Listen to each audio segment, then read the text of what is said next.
नमस्कार दोस्तों, स्वागत है आप सभी का हमारे चैनल केवल एकेडमी पर। देखिए, हमारा ये डिस्कशन चल रहा था आधुनिक भारत के इतिहास का, जहाँ पर हम लोग बात कर रहे थे गवर्नर जनरल और वायसराय के बारे में। और अभी तक फ़िलहाल इस चैप्टर में हमने 81 प्रश्नों को कंप्लीट कर लिया है। फ़िलहाल यहाँ पर हम लोग देखेंगे क्वेश्चन नंबर 82 और इसके आगे से। तो आइए चलिए प्रश्नों की शुरुआत करते हैं। जहाँ पर हमारा पहला प्रश्न है कि किस वायसराय की हत्या अंडमान निकोबार द्वीप समूह में जब वे भ्रमण पर थे एक दंडित अपराधी द्वारा की गई थी? A Lord Curzon, B Lord Ripon, C Lord Mayo या फिर डी लॉर्ड मिंटो। चलिए, इसका जो सही आंसर है वह है option number C, Lord Mayo की हत्या जो है अंडमान निकोबार द्वीप समूह में जब वे घूम फिर रहे थे तब एक अपराधी के द्वारा कर दी गई थी।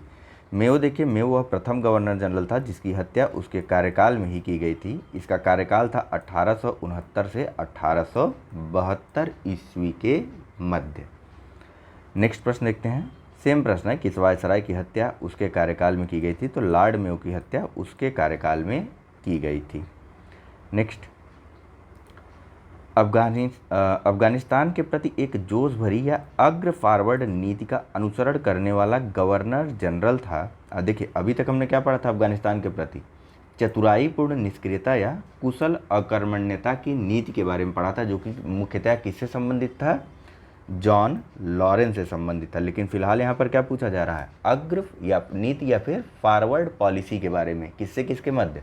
अफगानिस्तान या फिर यूँ कह लीजिए तो आंग्ल अफगान संबंधों के संदर्भ में यह दोनों नीतियाँ थी, चतुराईपूर्ण निष्क्रियता, और आगे चल करके यह बदल गई, परिवर्तित हो गई फॉरवर्ड या फिर अग्र नीति में। हुआ क्या था, थे क्या? यह बहुत ही आसान है, देखिए आराम से समझिए इसको। अफगानिस्तान की अगर आप मैप में लोकेशन देखेंगे तो वह कुछ इस प्रकार से यहाँ पर स्थित है, जो कि रूस के लिए ज़्यादा सूटेबल था, यानी रूस वहाँ पर ज़्यादा अच्छे से प्रभावित कर सकता था अफगानिस्तान के क्षेत्र को।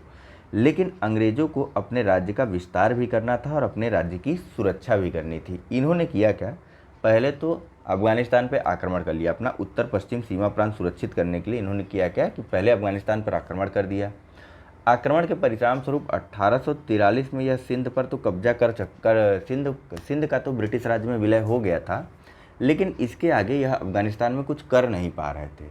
तो इन्होंने क्या किया? इन्होंने मजबूरीवश एक नीति अपनाई जिसको चतुराईपूर्ण निष्क्रियता की नीति कहा गया। इन्होंने वहाँ से दोस्ती कर ली अफगान के अमीरों से, ठीक है, और वहाँ की लोकल पॉलिटिक्स में इन्वॉल्व हो गए, या फिर यूँ कह लीजिए तो अफगानिस्तान की स्थानीय राजनीति में इन्होंने अपने आप को शामिल कर लिया, ताकि वहाँ के राजनीतिक परिवेश को समझ और अपना सके। ठीक है, अपनाने का मतलब इन्हें अपने यहाँ लागू नहीं करना था, वहाँ की चीज़ों को समझना था कि किस प्रकार से चीज़ें कार्यरत होती हैं। और यह बिल्कुल स्पष्ट हो गई है चतुराईपूर्ण निष्क्रियता की नीति जॉन लॉरेंस के समय, जब इसने अफगान शासक शेर अली से दोस्ती की। ठीक है, लेकिन अब जबकि इन्हें पूरी तरीके से वहाँ की सारी चीज़ें समझ में आने लगी, ठीक है, कि क्या कैसे क्यों होता है, तब इन्होंने अपनाई अफगानिस्तान के लेकर के एक अग्र फॉरवर्ड नीति, जिसके प्रणेता बने लॉर्ड लिटन। 1876 में इन्होंने यह नीति अपनाई। 1876 में अपनाई क्या? 1876 में जब ये आए थे तभी से इनके द्वारा आंग्ल अफगान संबंधों में इस अग्र फॉरवर्ड नीति का जो है पालन किया या अनुसरण किया जाने लगा, जिसके तहत हुआ क्या कि 2 अफगान अमीरों में युद्ध भी हुए 2 बार। ठीक है, 2 बार इन्होंने अफगान अमीरों के मध्य युद्ध भी करवा दिया था। ठीक है, तो इस प्रकार से अफगानिस्तान की राजनीति को प्रभावित करना चाहते थे ब्रिटिश राजनीति या फिर ब्रिटिश प्रभाव के द्वारा। ठीक, चलिए, तो दोनों हमने देख लिया ना, अग्रगामी नीति या फिर कुशल अकर्मण्यता की नीति के बारे में। फिलहाल मेंस के डिस्कशन में आराम से और बहुत डिटेल में बातें होंगी। ठीक है, क्वेश्चन आंसर जब राइटिंग करने लगेंगे हम लोग। फिलहाल यहाँ देखिए, अफगानिस्तान के प्रति आक्रामक नीति किस वायसराय ने अपनाई? तो अफगानिस्तान के प्रति आक्रामक नीति जो है वह लॉर्ड लिटन ने अपनाई थी। नेक्स्ट, कौन भारत का वायसराय सबसे दीर्घकाल तक रहा था? A Lord Curzon, B lord Dufferin, C lord Hardinge या फिर डी लॉर्ड मेयो। चलिए, इसका जो सही आंसर है वह है option number C, option number A, Lord Curzon जो है वह लगभग 7 वर्षों तक भारत का वायसराय रहा था, दिए हुए विकल्पों में से। देखिए, कर्जन का कार्यकाल 1899 से 1905 तक यानी कि 7 वर्ष तक रहा था। डफरिन का कार्यकाल 1884 से 1888 यानी कि 4 वर्षों तक रहा। हार्डिंग का कार्यकाल 1910 से 1916 यानी कि 6 वर्षों तक रहा।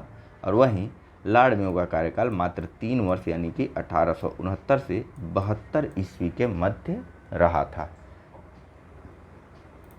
अगला प्रश्न देखते हैं। यहाँ पूछा जा रहा है कि भारत में स्थानीय स्वायत्त शासी संस्थाएं 1882 ईस्वी में सशक्त की गई थी।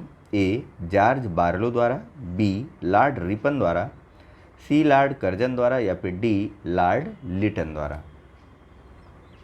चलिए, इसका जो सही आंसर है वह है option number B. Lord Ripon को स्थानीय स्वशासन का जनक भी माना जाता है। ठीक है, देखिए यहाँ पर थोड़ा सा यूरोप के इतिहास को भी बताया गया, मतलब किस प्रकार से भारत में स्थानीय स्वशासन की संस्थाएं जो हैं उनकी शुरुआत हुई, उसके बारे में भी थोड़ी सी यहाँ चर्चा की गई, भूमिका बांधा गया 1880 के इंग्लैंड के चुनावों को। देखिए 1880 में इंग्लैंड में चुनाव जीता उदारवादी दल ने, और उदारवादी दल के नेता थे ग्लैडस्टन।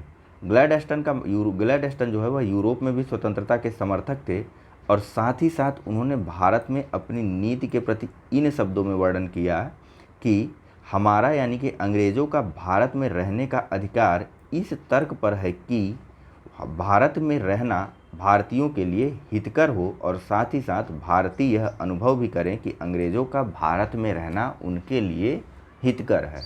एग्जैक्ट शब्दों में पढ़ता हूँ, इसको ध्यान रखिएगा, स्टेटमेंट के रूप में प्रश्न आ सकता है, आता भी है। ठीक है, देखिए ग्लैडस्टन का मानना था कि हमारा भारत में रहने का अधिकार इस तर्क पर है कि हमारा वहाँ रहना भारतीयों के लिए हितकर है, और साथ ही यह कि भारतीय यह अनुभव करे कि यह हितकर है। ठीक है, इसी दौरान लॉर्ड रिपन वायसराय बनकर के भारत की ओर प्रस्थान करते हैं, और रिपन के कार्यकाल में ही स्थानीय स्वशासन पर सरकारी प्रस्ताव लाया गया था। ठीक है, और इस 1882 के स्थानीय लोकल गवर्नमेंट प्रस्ताव के माध्यम से, या स्थानीय सरकार प्रस्ताव के माध्यम से किया क्या गया था कि ग्रामीण प्रदेशों में स्थानीय बोर्डों की स्थापना की गई, प्रत्येक जिले में जिला उप विभाग की स्थापना की गई, तालुका अथवा तहसील बोर्ड भी बनाए गए। ठीक है, और नगरों में नगर पालिकाओं की भी स्थापना की गई थी, और साथ ही साथ इन सभी स्थानीय संस्थाओं को निश्चित कार्य और आय के साधन भी दिए गए थे। रिपन का मानना था कि स्थानीय संस्थाओं से ही देश की राजनीतिक शिक्षा जो है वह आरंभ होती है। वह देश में नगर पालिकाओं को विकसित करना चाहता था। नेक्स्ट, भारत में स्थानीय स्वशासन को किसने प्रोत्साहित किया था? तो भारत में स्थानीय स्वशासन को प्रोत्साहित किया था लॉर्ड रिपन ने। नेक्स्ट, इल्बर्ट बिल विवाद किससे संबंधित है? ए, भारतीयों द्वारा हथियार लेकर चलने पर कुछ प्रतिबंधों का लागू किया जाना, बी, भारतीय भाषाओं में प्रकाशित होने वाले समाचार पत्रों और पत्रिकाओं पर प्रतिबंध लागू किया जाना, सी, यूरोप के लोगों के मामलों की सुनवाई करने के लिए भारतीय न्यायाधीशों पर लगाई गई अयोग्यताओं को हटाया जाना, या डी, आयातित सूती कपड़े पर लगाए गए शुल्क का हटाया जाना। चलिए, इसका जो सही आंसर है वह है option number C. Ilbert Bill विवाद कब का था? 1883 का, ध्यान रखिएगा। ठीक है, 1883 का। इसमें हुआ क्या था कि यूरोप के लोगों के मामलों में सुनवाई के लिए भारतीय न्यायाधीशों पर जो अयोग्यताएं लगाई गई थी उनको हटा दिया गया था। अब भारतीय न्यायाधीश भी यूरोपीय व्यक्तियों के मामले की सुनवाई कर सकते थे। हालांकि यह काफ़ी विवादित भी हुआ था, और इसी के बाद जो है श्वेत आंदोलन भी हुआ था। ठीक है, श्वेत बोल रहा हूँ और श्वेत नहीं, श्वेत आंदोलन भी शुरू हुआ था। ठीक है, अंग्रेज़ों के द्वारा यह आंदोलन किया गया था, और उन्होंने इस बिल को वापस करने की मांग की थी, जिसके बाद बिल को तो वापस ले लिया गया, लेकिन परिणाम स्वरूप लॉर्ड रिपन ने इस्तीफा भी दे दिया था। ठीक है, देखिए पूरा जानिए इस मामले को। सर पीसी इल्बर्ट वायसराय की परिषद के विधि सदस्य थे। इन्होंने 2 फरवरी 1883 को विधान परिषद में एक विधेयक प्रस्तुत किया, जिसे इल्बर्ट बिल की संज्ञा दी गई। विधेयक का उद्देश्य था जाति भेद पर आधारित सभी न्यायिक अयोग्यताएं तुरंत समाप्त कर दी जाएं, और भारतीय तथा यूरोपीय न्यायाधीशों की शक्तियों को समान कर दिया जाए। इसे जो है यूरोपीय लोगों ने अपने विशेषाधिकारों पर कुठाराघात माना और इल्बर्ट बिल को लेकर हुए विवाद के कारण ही 1884 में लॉर्ड रिपन ने अपना कार्यकाल पूरा होने से पहले ही त्यागपत्र दे दिया था। नेक्स्ट, किसकी पदावधि में महिलाओं तथा बच्चों की कार्यावधि के घंटों को सीमित करने तथा स्थानीय शासन को आवश्यक नियम बनाने के लिए प्राधिकृत करने के लिए प्रथम फैक्ट्री अधिनियम का अभिग्रहण किया गया? A lord Lytton, B lord Bentinck, C Lord Ripon या फिर डी लॉर्ड कैनिंग। चलिए, इसका जो सही आंसर है वह है option number C, Lord Ripon. हालांकि ध्यान रखें कि प्रथम फैक्ट्री अधिनियम में महिलाओं को लेकर के किसी भी प्रकार का प्रावधान नहीं किया गया था, ठीक है। लेकिन चूंकि महिलाओं और बच्चों को जो है एक ही मानते हुए यहाँ पर प्रश्न पूछ लिया गया, फिर भी इसका जो आंसर है वह ऑप्शन नंबर सी ही होगा। देखिए, लॉर्ड रिपन को ब्रिटिश भारत के वायसराय में सबसे अधिक उदारवादी माना जाता है। इनके द्वारा, देखिए अब प्रथम फैक्ट्री अधिनियम के बारे में बात हो रही, ठीक है, ध्यान रखिएगा प्रथम फैक्ट्री अधिनियम में क्या क्या नियम थे और इसको वर्ष 1881 में अधिनियमित या फिर यूँ करिए कि आदेशित किया गया था, ठीक है। देखिए, 100 या उससे अधिक कार्यरत मजदूरों वाली फैक्ट्रियों में काम करने वाली महिलाओं तथा बच्चों के संबंध में उदारवादी नियम बनाए गए, जिसे प्रथम फैक्ट्री अधिनियम 1881 के रूप में जाना जाता है। अब इसके प्रावधान देखिए, तो अधिनियम के तहत 7 वर्ष से कम उम्र के बच्चों के फैक्ट्रियों में काम करने पर रोक, 7 से 12 वर्ष के बच्चों की कार्यावधि प्रतिदिन 9 घंटे और महीने में 4 दिन की छुट्टी का प्रावधान किया गया था। अब न इसमें महिलाएं आई, न इसमें किसी भी प्रकार के मजदूर संघ को बनाने का प्रावधान आया, न वेतन से संबंधित किसी प्रकार की बात हुई। सिर्फ बच्चों की बात हुई, जिसमें कहा गया कि 7 वर्ष से कम उम्र के बच्चों को फैक्ट्रियों में नहीं रखा जाएगा। उसके अलावा जिन बच्चों की उम्र 7 से 12 वर्ष है, उनको प्रतिदिन अधिकतम 9 घंटे उनसे काम लिया जाएगा और साथ ही साथ उन 7 से 12 वर्ष की उम्र के बच्चों को महीने में 4 दिन की छुट्टी भी दी जाएगी, ठीक है। नेक्स्ट, निम्नलिखित कथनों पर विचार कीजिए। पहला, फैक्ट्री एक्ट 1881 औद्योगिक कामगारों की मजदूरी नियत करने के लिए और कामगारों को मजदूर संघ बनाने देने के दृष्टि से पारित किया गया था। दूसरा, एन.एम. लोखंडे ब्रिटिश भारत में मजदूर आंदोलन संगठित करने में अग्रगामी थे। आपको बताना है कि उपरोक्त में से कौन सा सही है। ऑप्शन है ए केवल 1, बी केवल 2, सी 1 और 2 दोनों, या डी न तो 1 और न ही 2। आसान है, आराम से आप बता ले जाएंगे, है कि नहीं। चलिए, इसका जो सही आंसर है वह है ऑप्शन नंबर बी, केवल और केवल दूसरा कथन सही है। एन.एम. लोखंडे जो थे वह भारत में मजदूर आंदोलन को संगठित करने वाले नेताओं में से अग्रगामी थे। बाकी पहले के लिए पूरी तरीके से स्पष्ट रूप से आपको बताया गया, ठीक है। देखिए, नारायण मेघाजी लोखंडे के बारे में बात करते हैं या एन.एम. लोखंडे के बारे में हम लोग यहाँ देखते हैं। ये भारत में मजदूर आंदोलन संगठित करने में अग्रगामी थे। 19वीं शताब्दी में इनके द्वारा न केवल हथकरघा एवं कपड़ा मिलों के मजदूरों की दयनीय स्थिति में सुधार करने के लिए इनको याद किया जाता है, बल्कि जाति संप्रदाय जैसे मुद्दों पर भी इनके द्वारा कुछ साहसिक पहल किए गए थे। अभी जब इनके बारे में व्यक्ति विशेष के बारे में लोग चर्चा करेंगे तो देख लेंगे, ठीक है। नेक्स्ट, निम्नलिखित में से किसे भारत में स्थानीय स्वायत्त शासन का जनक माना जाता है? तो भारत में स्थानीय स्वायत्त शासन का जनक लॉर्ड रिपन को माना जाता है, ठीक है। नेक्स्ट, देखिए, रिपन के कार्यकाल में प्रस्तुत किया गया था स्थानीय स्वशासन प्रस्ताव 1882, ठीक है। भारत में यही आधुनिक स्थानीय स्वशासन का प्रारंभ माना जाता है, इसीलिए रिपन को स्थानीय स्वशासन का पिता भी कहा जाता है। इनके द्वारा प्रांतीय सरकारों को आज्ञा दी गई थी कि वे प्रांतीय और स्थानीय नागरिक वित्तीय साधनों का सर्वेक्षण करें और जिससे यह निश्चित किया जा सके कि किन मदों का जो है आम व्यय स्थानीय प्रशासन को सुपुर्द किया जा सकता है। भाई सिंपल सी बात है, इसके बारे में डिटेल से हमने देखा था। क्या होता है ना, छोड़ देने पे आपको लगता है कि छोड़ दिया गया, ये वाला तो बताया ही नहीं, इस वजह से। चलिए नेक्स्ट, निम्नलिखित में से कौन सा युग्म सही सुमेलित नहीं है? ए स्थानीय स्वशासन लॉर्ड लिटन, बी सहायक संधि लॉर्ड वेलेजली, सी राज्य अपहरण नीति या राज्य व्यपगत का सिद्धांत, ठीक है। लॉर्ड डलहौजी, डी स्थायी बंदोबस्त, लॉर्ड कॉर्नवालिस।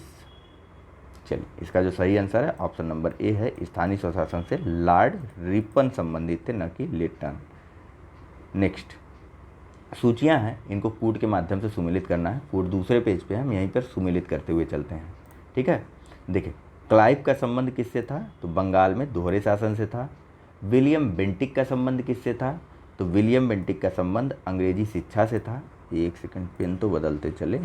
क्लाइव का संबंध बंगाल में दोहरे शासन से था। विलियम बेंटिक का संबंध किससे था? तो विलियम बेंटिक का संबंध अंग्रेजी शिक्षा से था। है नहीं, दिख नहीं रहा, इसको रहने ही देते हैं, ठीक है। चार्ल्स मेटकाफ का संबंध किससे था? तो चार्ल्स मेटकाफ का संबंध था प्रेस पर प्रतिबंध हटाने से। और कर्जन का संबंध किससे था? तो कर्जन का संबंध कर्जन के काल में बंगाल का विभाजन किया गया था। आइए सब के बारे में अच्छे से देखते हैं। देखिए, क्लाइव ने 1765 में बंगाल में द्वैध शासन प्रणाली लागू की थी। तो बेंटिक के कार्यकाल में ही मैकाले द्वारा आधुनिक शिक्षा की नींव रखी गई थी। और अपने प्रस्ताव के, इस आधुनिक शिक्षा के प्रस्ताव के माध्यम से मैकाले की यह योजना थी कि एक ऐसा वर्ग बनाया जाए जो रंग तथा रक्त से तो भारतीय हो, परंतु प्रवृत्ति, नैतिकता तथा बुद्धि से अंग्रेज हो, ठीक है। मैकाले का विचार 7 मार्च 1835 को एक प्रस्ताव द्वारा अनुमोदित कर दिया गया, जिसमें यह निश्चय हुआ कि उच्च स्तरीय प्रशासन की जो भाषा होगी वह अंग्रेजी होगी। नेक्स्ट, चार्ल्स मेटकाम ने प्रेस पर से दिए गए प्रतिबंधों को हटा दिया था, इसीलिए उसे समाचार पत्रों का मुक्तिदाता भी कहा जाता है। किसे? चार्ल्स मेटकाफ को। वहीं कर्जन के काल में 1905 में बंगाल का विभाजन किया गया था। नेक्स्ट, यहाँ पर सूचियों से संबंधित प्रश्न है, इन्हें आपको सुमेलित करना है। पहला है लॉर्ड डलहौजी, सती प्रथा का निषेध। दूसरा है विलियम बेंटिक, स्वायत्त शासन। तीसरा है लॉर्ड रिपन, बंगाल का विभाजन। चौथा है लॉर्ड कर्जन, व्यपगत का सिद्धांत। यहाँ पर स्थानीय शासन होना चाहिए था। कूट है A D A B C, B D B A C, C A B C D या D C A B D. चलिए, इसका जो सही आंसर है वह है option number A, D A B C. Dalhousie का संबंध व्यपगत के सिद्धांत से है। विलियम बेंटिक के समय में सती प्रथा को निषेध किया गया था। विलियम बेंटिक के समय में सती प्रथा को निषेध किया गया था। लॉर्ड रिपन के काल में स्वायत्त शासन की संस्थाएं या स्थानीय शासन की संस्थाएं जो हैं वह उभर करके सामने आई थी। और कर्जन के समय में बंगाल का विभाजन किया गया था, ठीक है। चलिए अगला प्रश्न देखते हैं।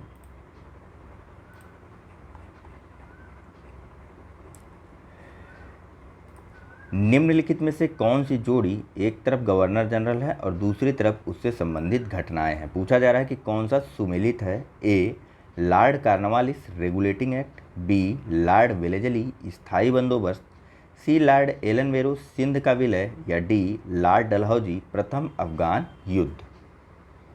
चलिए, इसका जो सही आंसर है वह है ऑप्शन नंबर सी, लॉर्ड एलनवेरो के समय में सिंध का जो है वह विलय किया गया था। पेन एक सेकंड ज़्यादा लाइट हो गई है,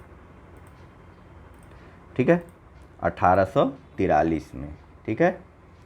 चलिए नेक्स्ट प्रश्न देखते हैं। सभी के बारे में हमने बाकी चीज़ें देख ली हैं। बताइए, प्रथम आंग्ल अफगान युद्ध किसके समय हुआ था? जॉर्ज ऑकलैंड के समय में, ठीक है। स्थायी बंदोबस्त कॉर्नवालिस से संबंधित है। रेगुलेटिंग एक्ट आपके लिए कमेंट बॉक्स का प्रश्न है। देखिए, भारतीय पुरातत्व सर्वेक्षण की स्थापना किसके काल में हुई थी? A Warren Hastings, B lord Wellesley, C Lord Curzon या डी लॉर्ड विलियम बेंटिक। चलिए, इसका जो सही आंसर है वह है option number C, Lord Curzon. पुरातत्व सर्वेक्षण विभाग की स्थापना जो है वह कर्जन के समय में हुई थी। देखिए, भारत में पुरातत्व सर्वेक्षण संबंधी जो प्रथम प्रयास था वह 1784 में कलकत्ता में विलियम जोन्स द्वारा एशियाटिक सोसाइटी की स्थापना के साथ प्रारंभ हुआ था, ठीक है। अब ध्यान से सारी चीज़ों को सुनते चलिए। 1861 में कैनिंग के द्वारा अलेक्जेंडर कनिंघम को प्रथम पुरातात्विक सर्वेक्षक नियुक्त किया गया। 1871 में पुरातात्विक सर्वेक्षण के लिए सरकार ने अलग से विभाग बनाया गया। कर्जन के कार्यकाल में वर्ष 1901 में भारतीय पुरातत्व सर्वेक्षण को एकीकृत एवं केंद्रीकृत स्वरूप देते हुए जॉन मार्शल को इसका महानिदेशक नियुक्त किया गया था। सबसे पहले पुरातात्विक सर्वेक्षक कौन थे? तो वह थे अलेक्जेंडर कनिंघम, जिनकी नियुक्ति 1861 में कैनिंग के द्वारा की गई थी। आगे चल करके 1871 में पुरातात्विक सर्वेक्षण के लिए सरकार में एक अलग से विभाग बनाया गया और आगे चल करके 1901 में कर्जन के द्वारा भारतीय पुरातत्व सर्वेक्षण यानी कि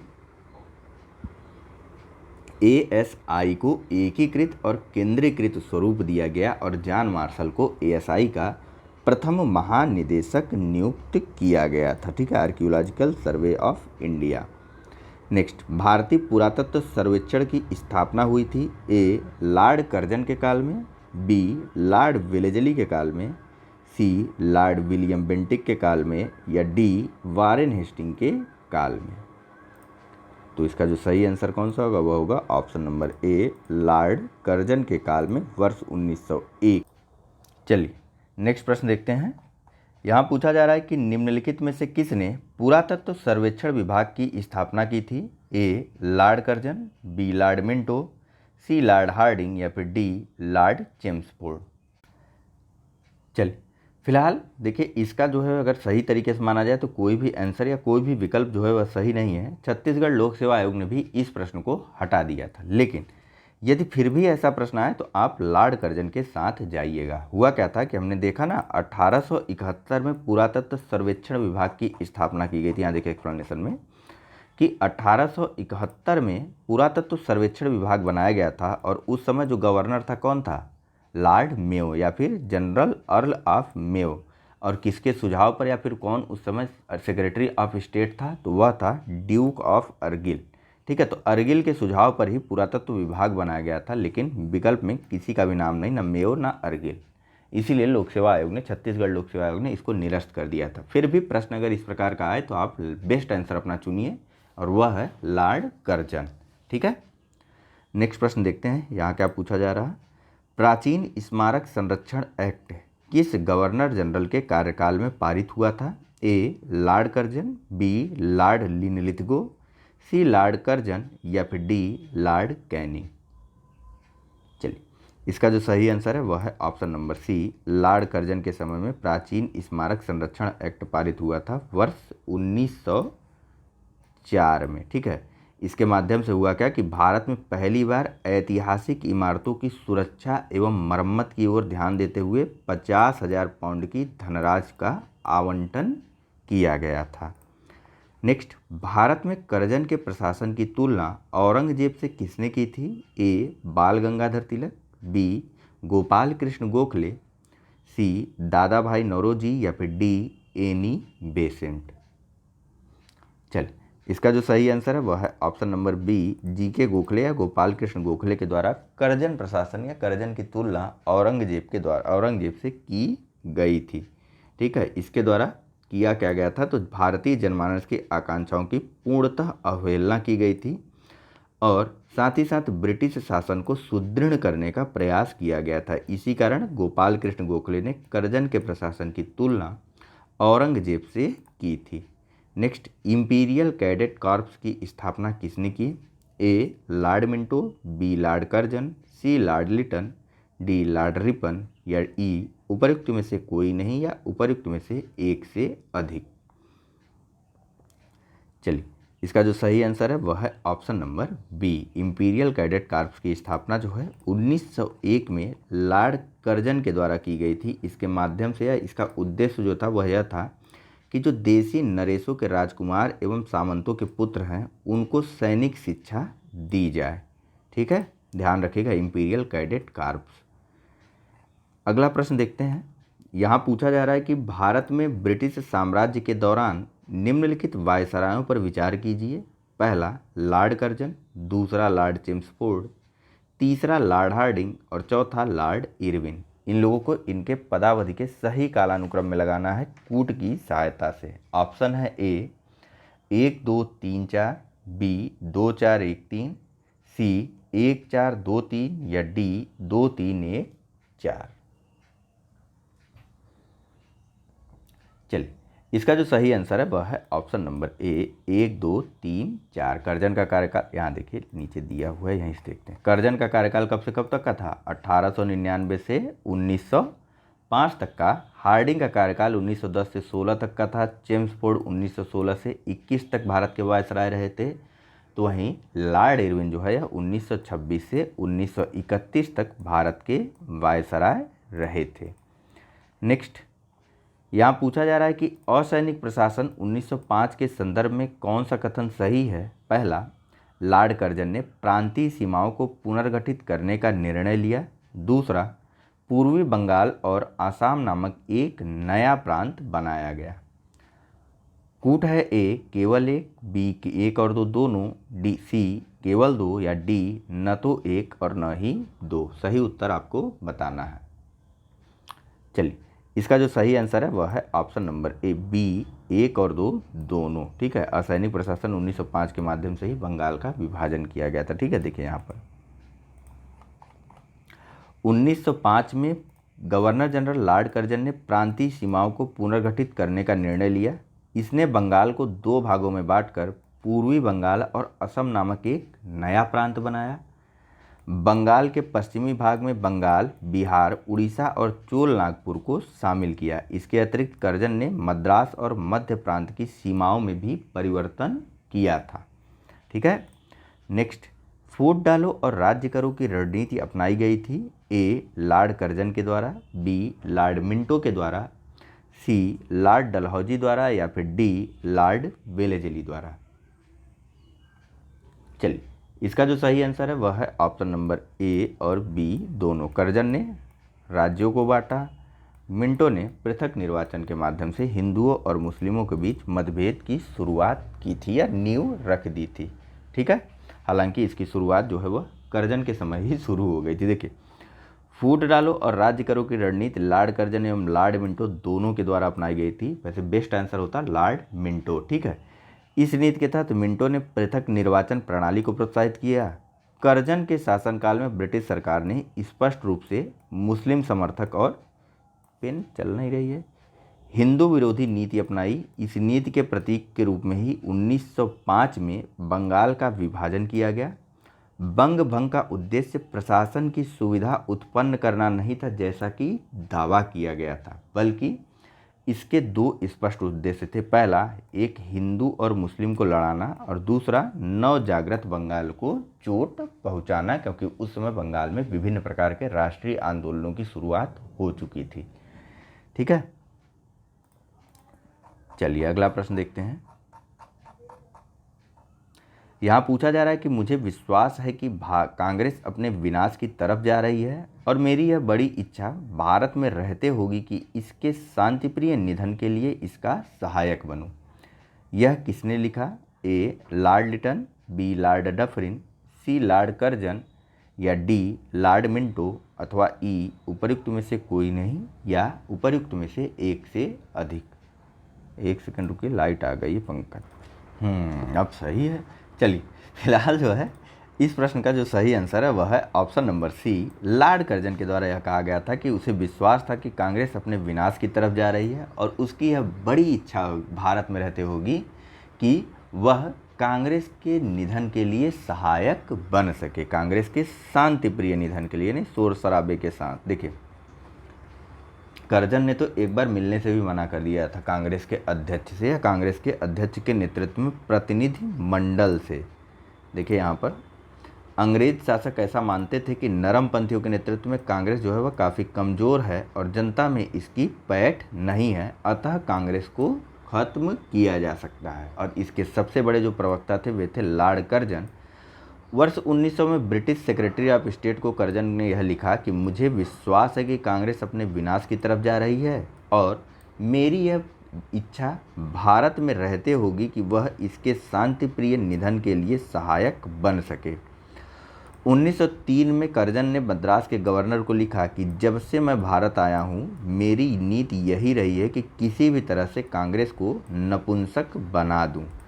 ठीक है, नेक्स्ट, इनमें से किस गवर्नर जनरल ने सबसे पहले पृथक निर्वाचन मंडल की व्यवस्था, मुसलमानों को जीतने व उन्हें कांग्रेस के विरुद्ध करने के लिए इस्तेमाल की थी? A Lord Curzon, B lord Dufferin, C lord Hardinge या डी लॉर्ड मिंटो।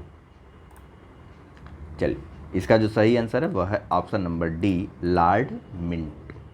ठीक है, देखिए नवंबर 1905 में कर्जन के स्थान पर लॉर्ड मिंटो को भारत का वायसराय नियुक्त किया गया और जॉन मार्ले को भारत का सचिव नियुक्त किया गया और इन्हीं के द्वारा किए गए सुधारों को मार्ले मिंटो सुधार कहा जाता है और यह लाया गया था वर्ष 1909 में और इस अधिनियम के माध्यम से ही मुसलमानों के लिए पहली बार पृथक मताधिकार और पृथक निर्वाचन क्षेत्रों की स्थापना की गई थी और इसका उद्देश्य था मुसलमानों को कांग्रेस के विरुद्ध करना।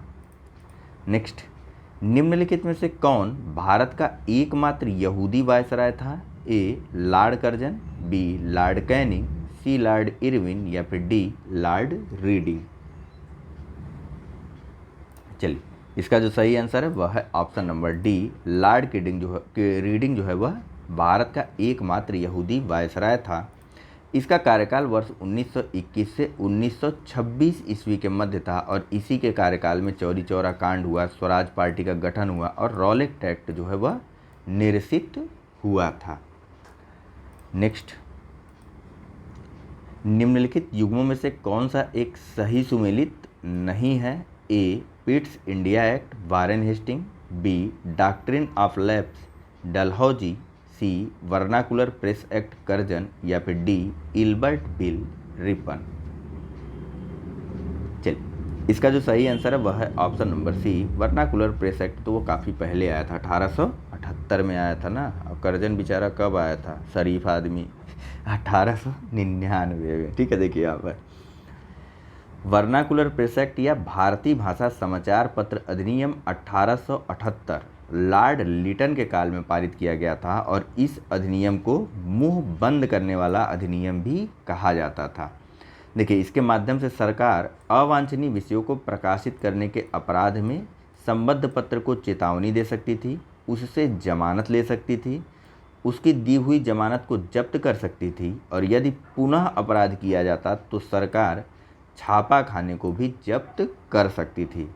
अर्सिकन पेरी ने इस अधिनियम को विपरीतगामी और असंगत बताया, साथ ही साथ भारत की भावी प्रगति के लिए घातक पग भी बताया। किसने? अर्सिकन पेरी ने।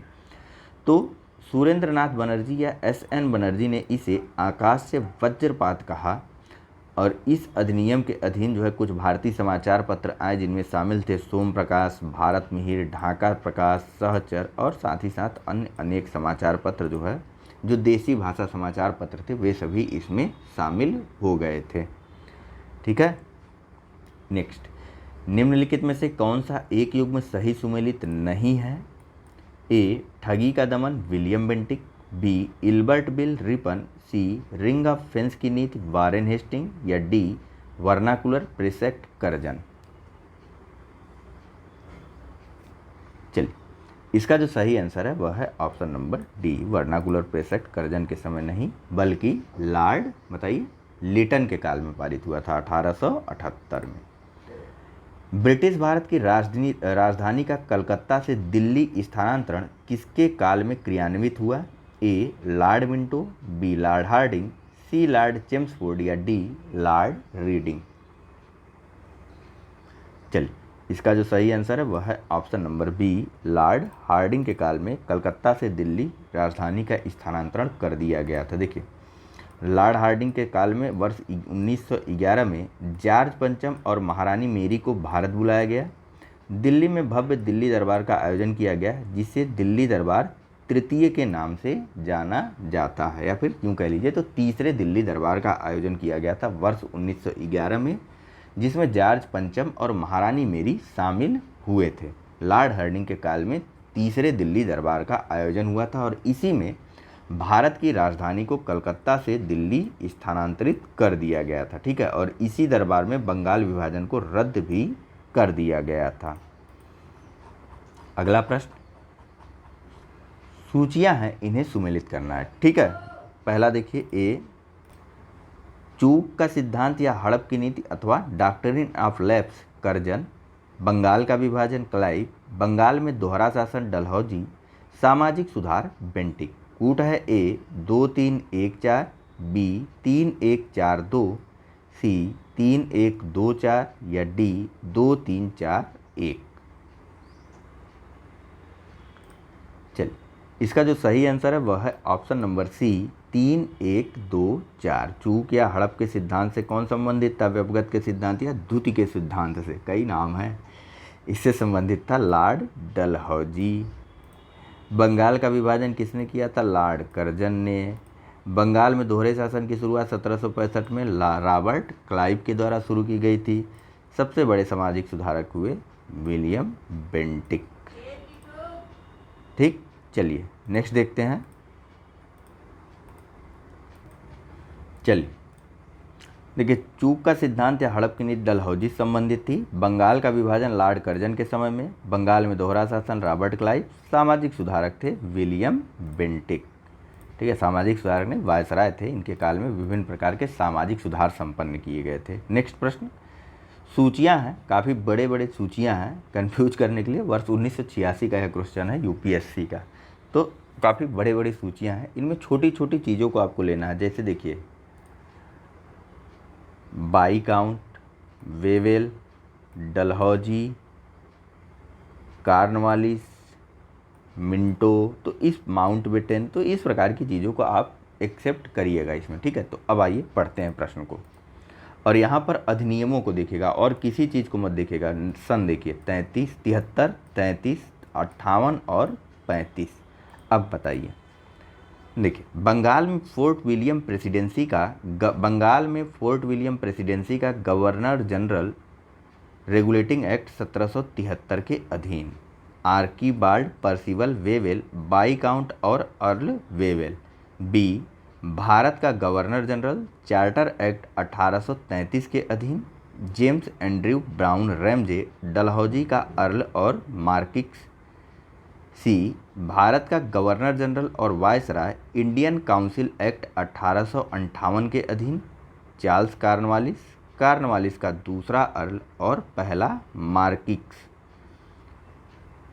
डी, गवर्नर जनरल और सम्राट का प्रतिनिधि गवर्नमेंट ऑफ इंडिया एक्ट 1935 के अधीन गिलबर्ट जॉन इलियट मरे किन्निनमांड मिंटो का अर्ल। और पांचवा है लुई माउंटबेटन बर्मा का अर्ल माउंटबेटन। कूट है कूट है ए 3-2-4-1, बी 3-4-1-5, सी 2-3-4-5 और डी 4-2-3-1। चलिए फिलहाल कंफ्यूज में, तो इसका जो सही आंसर है ऑप्शन नंबर ए है 3-2-4-1। यहाँ देखिए, अंग्रेजों द्वारा बंगाल के अधिग्रहण के उपरांत कंपनी के कार्यों को नियंत्रित करने के लिए रेगुलेटिंग एक्ट 1773 ब्रिटिश संसद द्वारा पारित किया गया था। और इसी एक्ट के बाद कंपनी के गवर्नर को बंगाल का गवर्नर जनरल बना दिया गया था। बंगाल के जो प्रथम गवर्नर जनरल थे वह थे वारेन हेस्टिंग। लेकिन ऑप्शन में क्या है, वारेन हेस्टिंग का नाम तो है नहीं, इसके आगे आने वाले वो गवर्नर जनरल कार्नवालिस का नाम है, तो कार्नवालिस उसका सही आंसर हो गया। बाद में 1833 एक्ट के तहत डलहौजी की नियुक्ति की गई थी। 1858 के एक्ट के तहत मिंटो की नियुक्ति की गई थी। और 1935 के अधिनियम के बाद वेवेल की नियुक्ति की गई थी। ठीक है, तो इस प्रकार से चीज़ों को थोड़ा सा समझा कीजिए। नेक्स्ट, सूचियां हैं, इनको सुमिलित करना है। एक तरफ विभिन्न स्थल हैं और दूसरी तरफ उनका अंग्रेजों द्वारा विलय का वर्ष पूछा दिया गया है, तो इनको आपको सुमिलित करना है। डायरेक्ट करें, देखिए 1849 में जैतपुर और संभलपुर का विलय, 1848 में सतारा का विलय, अवध का विलय 1856 में और झांसी का विलय किया गया था 1854 दिया हुआ है यहाँ पर। 1854 में झांसी का विलय नहीं, 1853 में झांसी का विलय किया गया था ना, 53 में। ठीक है, थोड़ा सा गलत दिया है, उसे आप समझ लीजिएगा। पेपर में इतना तो एडजस्ट करेंगे ना, तो सही कौन सा हो जाएगा? देखिए फिर से, ए का 2 से कौन सा शुरू है? 2, बी का 1, 2, 1, सी का 4, 2, 1, 3, 2, 1, 4, ऑप्शन नंबर बी। ठीक है, नेक्स्ट, निम्नलिखित घटनाओं पर विचार कीजिए तथा उनको कालानुक्रम में व्यवस्थित कीजिए। पहला सिक्किम का विलय, दूसरा झांसी का विलय, तीसरा पंजाब का और चौथा बर्मा का विलय। कूट है 1 2 3 4, बी 3 1 4 2, सी 2 4 1 3 और डी 1 3 2 4। तो परेशान मत होइए, सिक्किम का विलय किया गया था 1817 में, पंजाब का विलय 1849, झांसी का विलय 1853 और बर्मा का विलय 1886 में। ठीक है, देखिए ब्रिटिश साम्राज्य के अंतर्गत सिक्किम का विलय नहीं किया गया था, बल्कि फरवरी 1817 में उससे सहायक संधि की गई थी। ठीक, नेक्स्ट और अंतिम प्रश्न इस पूरे चैप्टर का यहाँ पूछा जा रहा है कि निम्न में से किस वायसराय के कार्यकाल में भारतीयों को राज बहादुर और खान बहादुर उपाधियाँ प्रदान करना प्रारंभ हुआ। A lord Ripon, B lord Lytton, C Lord Mayo या डी लॉर्ड डफरिन अथवा ई उपर्युक्त में से कोई नहीं या उपर्युक्त में से एक से अधिक। चलिए, इसका जो सही आंसर है ऑप्शन नंबर ई, उपर्युक्त में से कोई नहीं। लॉर्ड कैनिंग के समय यह प्रारंभ हुआ था। देखिए 1857 के विद्रोह के समय अंग्रेजों की सहायता करने वाले देसी शासकों, जमींदारों आदि को अपना विश्वास पात्र बनाने के लिए अंग्रेजों ने विभिन्न प्रकार की उपाधियां, खिलहत, भूमि अनुदान, ऋण माफी आदि सुविधाएं उनको दी। इनमें हिंदुओं को दी जाने वाली जो प्रमुख उपाधि थी वह थी राय बहादुर की, और मुस्लिम एवं पारसियों को दी जाने वाली जो इसके समकक्ष की उपाधि थी वह थी खान बहादुर की। 1859 और 60 ईस्वी में इन उपाधियों को हमको दिए जाने का साक्ष्य भी मिला है। किसके द्वारा शुरू किया गया था? लॉर्ड कैनिंग के कार्यकाल में। ठीक है, तो फिलहाल यह चैप्टर कंप्लीट होता है। नेक्स्ट लेक्चर में हम लोग बात करेंगे ब्रिटिश शासन पर भारतीय अर्थव्यवस्था के प्रभाव के बारे में। तो thank you very much for discussion. Channel को लाइक, सब्सक्राइब और शेयर करना मत भूलिएगा। चलिए, धन्यवाद।